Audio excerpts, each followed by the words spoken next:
The third law of thermodynamics. Till now we have studied the zeroth law of thermodynamics, the first law, and the second law in terms of entropy also. Now we'll see the third law of thermodynamics. The third law of thermodynamics is also known as the Nernst heat theorem. Now this third law, it states that the entropy of a pure substance in thermodynamic equilibrium, it approaches to zero as the temperature approaches to 0 in Kelvin, or we can say that the temperature of any pure substance in thermodynamic equilibrium approaches to 0 when the entropy approaches 0. So what is it? The entropy of a pure substance in thermodynamic equilibrium is 0. Means as we go to the 0 absolute temperature, the entropy will also becomes 0. It can be written mathematically as the entropy which is tending, when T tends to 0, the entropy tends to 0. This entropy, of course, it is given in joule per Kelvin, and T is the absolute temperature. Now we know that at temperature absolute 0, there is no thermal energy or heat. At temperature 0 Kelvin, the atoms in a pure crystalline substance, they are aligned perfectly and they do not move. There is no entropy of mixing since the substance is pure. And therefore, the absolute 0 temperature, which is the reference point for determination of entropy. Absolute entropy of a substance can be calculated from measured thermodynamic properties by integrating differential equations of state from absolute 0. For a gas, this requires integrating through solid, liquid, and gaseous phase. Now, this theorem, it is very useful in explaining the nature of bodies in the neighborhood of absolute 0 temperature. Its importance also lies in the fact that it permits the calculation of absolute values of entropy, the Helmholtz free energy, the Gibbs free energy, and so on. Now, in terms of entropy, it may also be stated that at absolute 0 temperature, the entropy tends to 0, and the molecules of a substance or a system, they are in perfect order. Now, this third law of thermodynamics was defined by different scientists. Let us first see the statement by Lewis and Gibson. So the Lewis and Gibson statement, it states that the third law of thermodynamics, if the entropy of each element in some crystalline form be taken as 0 at the absolute 0, the entropy of any other substance is greater than 0. So this was a statement given by Lewis and Gibson. Then there was another statement given by Lewis and Randall. So Randall's statement is that every substance has finite positive entropy, but at the absolute 0 of temperature, the entropy may become 0 and does so become in the case of perfect crystalline substance. So that was the second statement given by Lewis and Randall. Now what can we conclude from Lewis and Gibson? We can conclude that the entropy of a system in any state is associated with the randomness of that state. हमने पहले भी देखा था कि entropy जो है वो randomness से रिलेटेड है. तो परफेक्ट क्रिस्टल्स अगर आप लेंगे एब्सोल्यूट 0 पे, तो वहाँ पर रैंडमनेस जो है वो नहीं रहेगा. इसका मतलब कि उसकी एंट्रोपी भी 0 रहेगी. लेकिन नॉन क्रिस्टलाइन जो सब्सटेंस रहते हैं उनमें रैंडमनेस रहता है, मतलब कि उनकी एंट्रोपी 0 नहीं होगी. So that was the conclusion which we can derive from the Lewis and Gibson. Let us find out the application of third law of thermodynamics. Now let us see the application of third law of thermodynamics.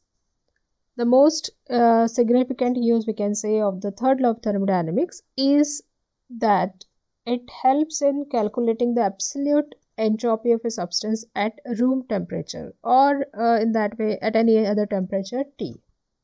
Now these calculations or the determinations, they are based on the heat capacity measurements of the substance.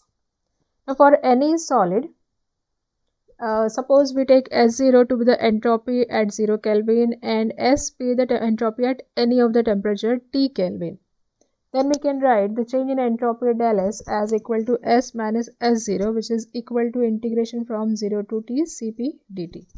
Now we know that this is dq by T, and instead of this dq we are writing Cp dt, where Cp is the heat capacity at constant pressure. Now, just now we have seen the third law of thermodynamics, and according to that third law, we know that the entropy at 0 Kelvin is 0. So, therefore, we can write S0 is equal to 0. Therefore, this expression now becomes S is equal to integration from 0 to T Cp by T into dt.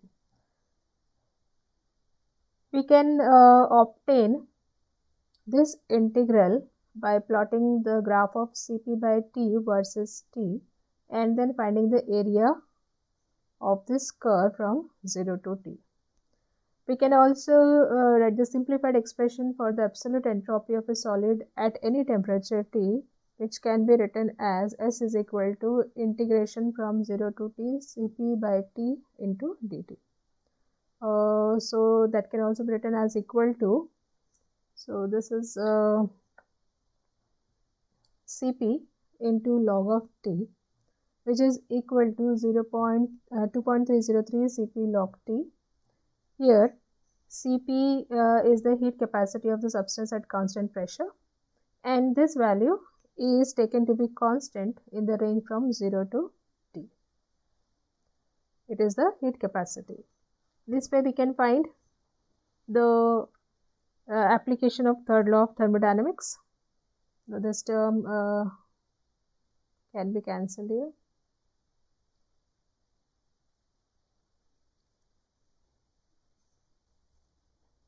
The heat death of universe. The idea of heat death, it actually originates from the second law of thermodynamics. Just now we have seen the second law of thermodynamics. Now this idea is that entropy increases in an isolated system. The whole of the universe, you know that the universe can be taken as an isolated system. So if you take whole of the universe, this is your universe, suppose it is an isolated system. Now when will this happen? How will this happen, the heat death of universe? This will happen when all the available energy, it has moved to places of less energy. In the concept of entropy, we have seen that how the available energy will go on decreasing.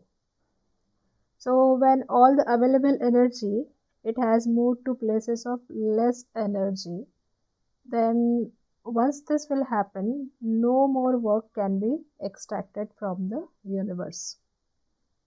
Now, since the heat, it stops to flow, no more work can be acquired from heat transfer. So what we were doing in the Carnot cycle, that this work was done during the heat transfer. So if this happens, then work cannot be acquired. This same kind of equilibrium state will also happen with all other forms of energy, like the mechanical energy or the electrical energy, etc. Now, since no more work can be extracted from the universe at that point, what we can say that it is effectively dead, especially for the purpose of humankind.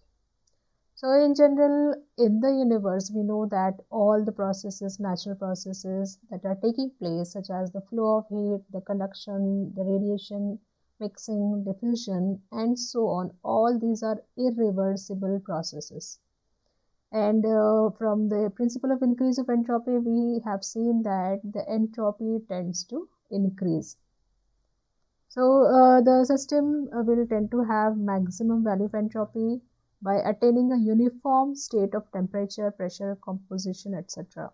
Therefore, it is concluded that the entire universe will attain a state of absolute uniformity at some distant future. In such a state, all the physical, chemical, and biological processes would stop. सारे processes stop हो जाएंगे, although there would be no change in the total energy of the universe. Available work नहीं हो पाएगा, available energy बहुत कम हो जाएगी, work नहीं हो पाएगा. And as there will be no temperature difference, it will not be possible to convert any amount of heat into even a small amount of useful work. And this situation is known as the heat death of universe. But this will take millions of years to come.